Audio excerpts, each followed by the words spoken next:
वाला यूटिलिटीज़ है। यूटिलिटीज़ में क्या होता है कि शो ओनली प्रोफाइल आइकन इन चैट लिस्ट।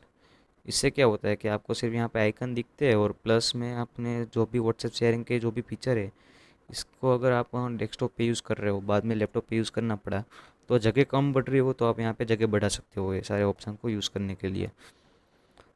तो यहाँ पे यूज़ होता है। उसके बाद यूटिलिटीज़ में और भी आगे जाएंगे तो एक्सपोर्ट कॉन्टेक्ट है। मीन्स के आप में जितने भी कॉन्टेक्ट है वो आपको डाउनलोड कर लेने हो। जैसे कि all contact from the chat list, all खाली ओनली सेव कॉन्टेक्ट है वही आपको डाउनलोड करने हैं, ओनली अनसेव कॉन्टेक्ट है वही डाउनलोड करने हैं यहाँ पे। तो यहाँ पे आप कर सकते हो। इसी तरह से आपके ग्रुप में भी है कि ऑल ग्रुप के ऑल कॉन्टेक्ट डाउनलोड कर लेने मुझे, ऑल ग्रुप के सिर्फ सेव कॉन्टेक्ट ही करने हैं। नहीं, मुझे तो सिर्फ ऑल ग्रुप के खाली अनसेव कॉन्टेक्ट ही करने हैं। तो आप यहाँ पे सारे ऑप्शन आपको दिए गए, वो आप कर सकते हो। अब समझ लीजिए आपको ऑल ग्रुप के नहीं करने, कोई एक स्पेसिफिक ग्रुप है उसी के सारे कॉन्टेक्ट करने हैं, तो भी आप यहाँ पे कर सकते हो। हाँ, इसमें ब्रॉडकास्ट का अवेलेबल नहीं है, आपको सिर्फ ग्रुप का ही दिया गया है। All contact from a specific group, only save contact from a specific group, और only unsave contact. Okay. All contact from the current group, means कि आप में जो भी पहला ग्रुप आया होगा उसके ले लेगा।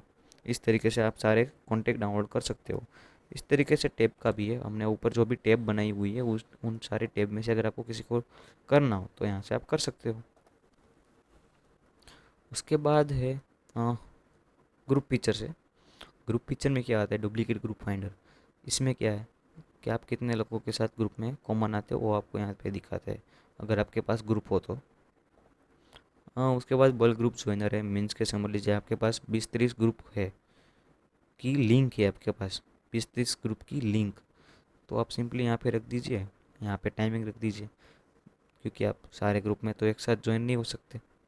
जैसे ही आप टाइमिंग रख देंगे उसके बाद वो क्या करेगा, वो ग्रुप में ज्वाइन होने की रिक्वेस्ट भेजेगा या फिर डायरेक्ट ज्वाइन कर देगा आपको, अगर वो वहाँ पे ऑप्शन नहीं होगा कि रिक्वेस्ट वाला तो। उसके बाद ग्रुप डिस्ट्रॉयर है। ग्रुप डिस्ट्रॉयर में क्या होता है, अगर आप किसी ग्रुप के एडमिन हो, फिर आपको ग्रुप को डिस्ट्रॉय करना है, तो यहाँ पे सिंपली वो ग्रुप का सिलेक्ट कर लीजिए, और यहाँ से डिस्ट्रॉय पे क्लिक करेंगे तो ग्रुप डिस्ट्रॉय हो जाएगा।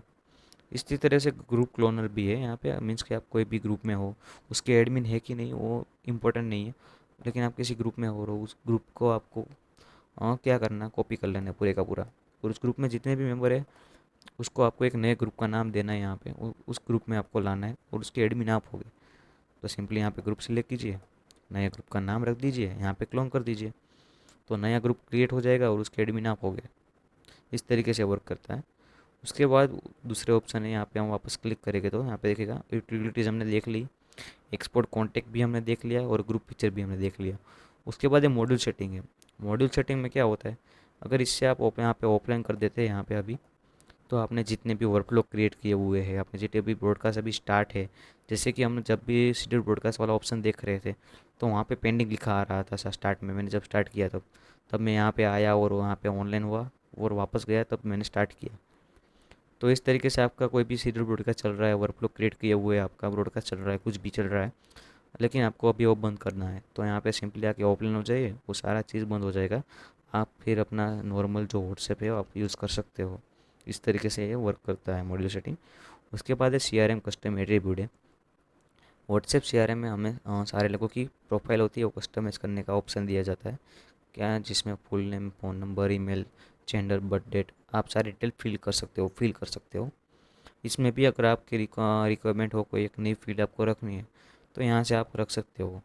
यहाँ पे आपको सिंपली फील्ड का नाम देना है, फिर उसको आप किस तरीके से फिल आउट करना चाहते हो, लिख के करना चाहते हो, मल्टीपल ऑप्शन हो तो फिर ए बी सी डी में से कोई एक, इस तरीके से करना चाहते हो। मल्टीपल सिलेक्शन मीन्स के सामने वाला पर्सन दो सर्विस में आ रहा है एक साथ, मल्टीपल सर्विस में आ सकता है, तो उस तरीके से आपको डेट वाला रखना है तो डेट वाला भी आप रख सकते हो। यहाँ पे C R M custom tag है। हमारे में मैंने यहाँ पे गुड अनोइंग करके रखा है कि सामने वाला पर्सन गुड है, अनोइंग है, टाइम पे पेमेंट दे रहा है कि नहीं दे रहा है, इस तरीके से रखा है। लेकिन आप लोग इसका बहुत सारे तरीके से यूज़ कर सकते हो, जैसे कि सर्विस बेस्ड बिजनेस हो किसी का, उसमें उसके पास बहुत सारे पर्सन हो जो सर्विस वाइज कैटेगरी वाइज आ रहे हो, तो सिंपली यहाँ पे कैटेगरी 1 2 3 4 करके रख सकता है, और यहाँ पे सिंपली वो देख सकता है कि सामने वाला पर्सन है वो किस कैटेगरी में आ रहा है। जैसे कि यहाँ पे मैं दिखाऊँ आपको, यहाँ पे पहले बंद कर देता हूँ मैं। अब यहाँ पे मैं हूँ। अब समझिए कि यहाँ पे ये वही वाला टैग है, अब यहाँ पे एक गुड है। अब समझिए कैटेगरी 1 2 3 4 है।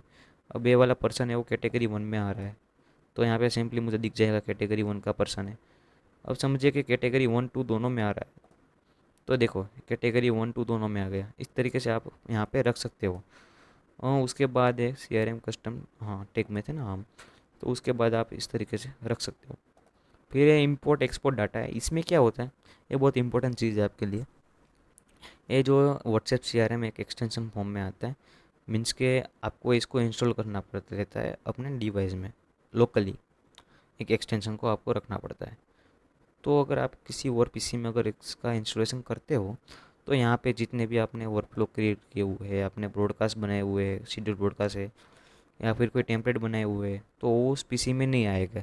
लेकिन आपको चाहिए कि वहाँ पे भी आए, तो आपको क्या करना है, इंपोर्ट एक्सपोर्ट डाटा में जाना है, यहाँ पे एक्सपोर्ट करना है, वहाँ पे जाके इंपोर्ट कर लेना है, ताकि यहाँ के जो भी व्हाट्सएप CRM के टैब बनाई हुई है, वर्कफ्लो है, टेम्पलेट है, वो सब वहाँ पे आ जाएंगे सिंपली तरीके से। उसके बाद जो है वो है नोट और रिमाइंडर है, मैं आपको ये एक साथ ही दिखाता हूँ अभी। अब आप किसी पर्सन भी चैट में क्लिक करेंगे ना, तो वहाँ पे उसके नाम के बाजू में उसको CRM का ऑप्शन दिया जाएगा। वहाँ पे क्लिक करेंगे तो अंदर जाएंगे तो वहाँ पे एक प्रोफाइल का ऑप्शन है। प्रोफाइल जो हमने वो स्टार्टिंग में देखा था ना, यहाँ पे कान बान में जाके के कस्टम CRM कस्टम एट्रीब्यूट, तो ये सारे एट्रीब्यूट है वो, जिसकी हमें यहाँ पे नॉर्मली बोले तो फील्ड है, जिसको आप एडिट कर सकते हो, सामने वाले की डिटेल यहाँ पे पूरी की पूरी एडिट कर सकते हैं आप। जो भी आपको रखना है, वो कोई नई ऐड करना है तो सिंपली यहाँ पे ऐड करना है, आपको करना रहेगा। उसके बाद यहाँ पे टैब दिया गया हुआ है ऊपर, जो अभी टैब है आपको सामने वाला पर्सन को किसी किसी में किस किस टैब में है, या फिर आपको उसको किसी टैब में ऐड करना है, तो सिंपली आप यहाँ से कर सकते हो। जैसे कि मुझे पर्सन को लीड में ऐड करना है, तो मैंने इसको लीड में ऐड कर दिया। लेकिन मुझे यहाँ से निकाल देना है, तो यहाँ से मैं निकाल भी सकता हूँ। अब समझिए कि मुझे इसे ऑटो टैब में ऐड करना है, तो ये मैंने ऑटो टैब में ऐड कर दिया। ऊपर टैब देखेंगे आप, उसको वहाँ पे आप ऑटो टैब ढूंढेंगे तो यहाँ पे ए रहा, उसमें देखो 1 आ गया है यहाँ पे। तो पर्सन अब ऑटो टैब में ऐड हो गया है, तो इजीली मैं इसको फाइंड कर सकता हूँ।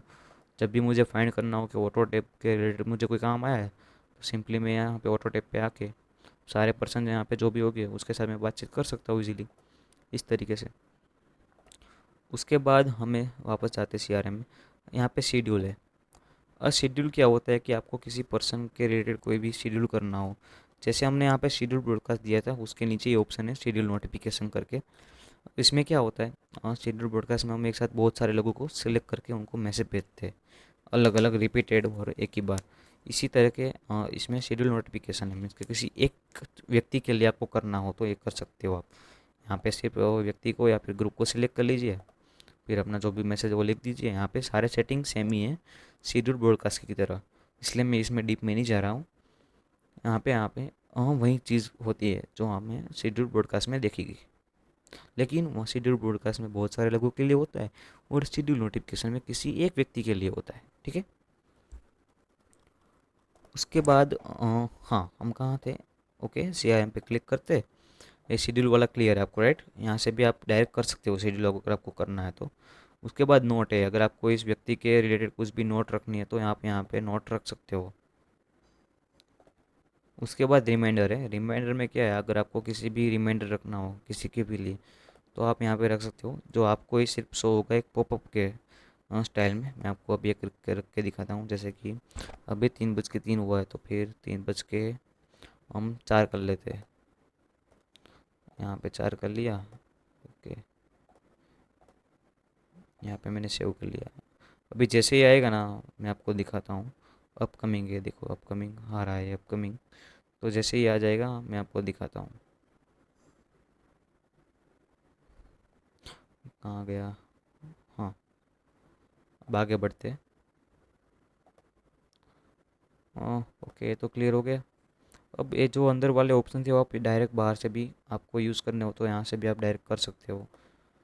हाँ पॉपअप वाला अभी शो नहीं होगा क्योंकि हमने वो मॉड्यूल सेटिंग ऑफ रखा है, सॉरी। यहाँ से मैं ऑन कर देता हूँ, एक वापस से रख देता हूँ, रिमाइंडर सेट कर देता हूँ, add reminder. It's a simple demo testing. मैंने कुछ ज़्यादा टाइम रख दिया है, 1 मिनट। यहाँ से मैं टाइम कम कर लेता हूँ, इसका 6 कर देता हूँ। अब जब भी ऐसा होगा मैं आपको दिखाता हूँ बाद में। अब उसके बाद हमने जो अभी आपको पता हो, याद हो तो, हमने रिमाइंडर सेट किया था पहले, तो वो इस तरीके से आपको दिखेगा, वेब व्हाट्सएप ही मिलेगा आपको। जब तक आप इसको क्लोज नहीं करेंगे या ओपन नहीं करेंगे तब तक ये जाएगा भी नहीं।